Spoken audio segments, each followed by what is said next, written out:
Frank Edward and Sinach. Let's see the result of whatever they are talking now with the House on the Rock. I don't like people who behave like ingrates. I'm not saying Christo Yakulomi is perfect. At least nobody will have known Sinach without Christ Embassy.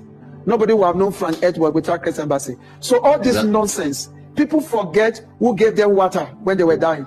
Was it not the same Frank Edward that was giving a lot of testimonies about Christ Embassy?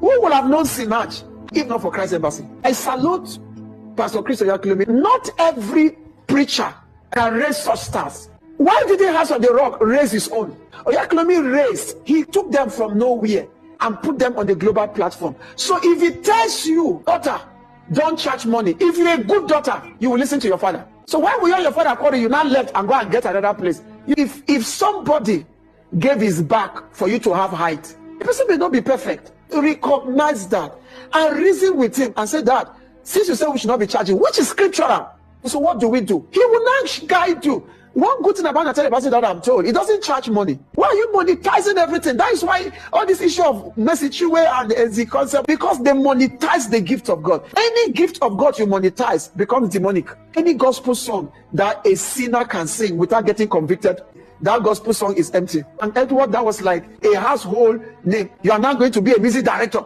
in the House of the Rock. What these games that these people are playing with? As this whole issue between gospel artists and men of God keep on surfacing and never seems to die down, I have always had this particular take, and I think it hasn't changed till now.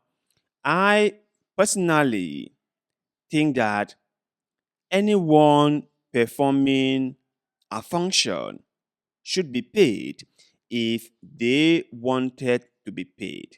If people came to you and said that because you want us to do this or that for you, you will have to pay us. Now you have two options.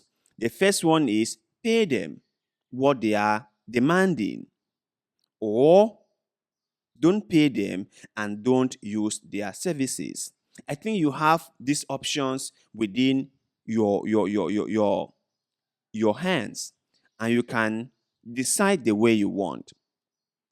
But to see some preachers out there just getting so angry and going onto the pulpit to scream at the top of their voices, saying that gospel artists should not be paid, gospel artists should not commercialize their art, that the gift of God should not be monetized for personal gains. It's really laughable. Honestly, it is laughable because the church has been commercialized. The church has been monetized. Most popular churches in Africa or around the world are selling one form of thing or the other. It's either they are selling consultation with the man of God, or they are selling a private meeting with the man of God, or they have one particular product they are selling, whether it's holy water or holy oil or however they want to call it, or they are selling a soap, or they are like Jeremiah Omoto, who is selling every single thing you can ever think of. That guy has sold every single thing you could possibly think of. It's either they are doing that or another thing. So to see them come out and pretend like the gift of the Lord should not be commercialized is such a joke. Honestly, a big joke, because they themselves have commercialized every single thing. Pastor Chris is very, very angry. In fact, he is so angry that gospel artists are charging for their services. But he collects tithe, isn't it? He collects seats. He collects offering. He has a structure in place that will always make sure that there are income coming in. He has a well-structured church. And so much is coming in. So much. And he has put himself at the center of everything, whereby people can just give him. I don't know, maybe they are buying favors. Okay, I don't think the gifts are for free. They are buying favors from him. So there is a lot of ways he can make money. Then I see people complaining that a person or a gospel artist, like Nathaniel Basil, doesn't charge people when he is invited to perform in their churches. But remember, Nathaniel Basil is not just a gospel artist alone or gospel singer only. He is also a preacher. And I'm guessing he has a salary, or better still, he has people who are willing to buy favors from him, and they will give him money for favors. It's not an apple to apple comparison. People should stop making this comparison.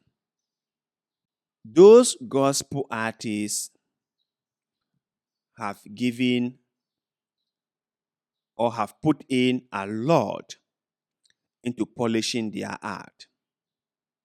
They have spent a lot of energy and time making sure that whatever they release can be well received and liked by those who listen to.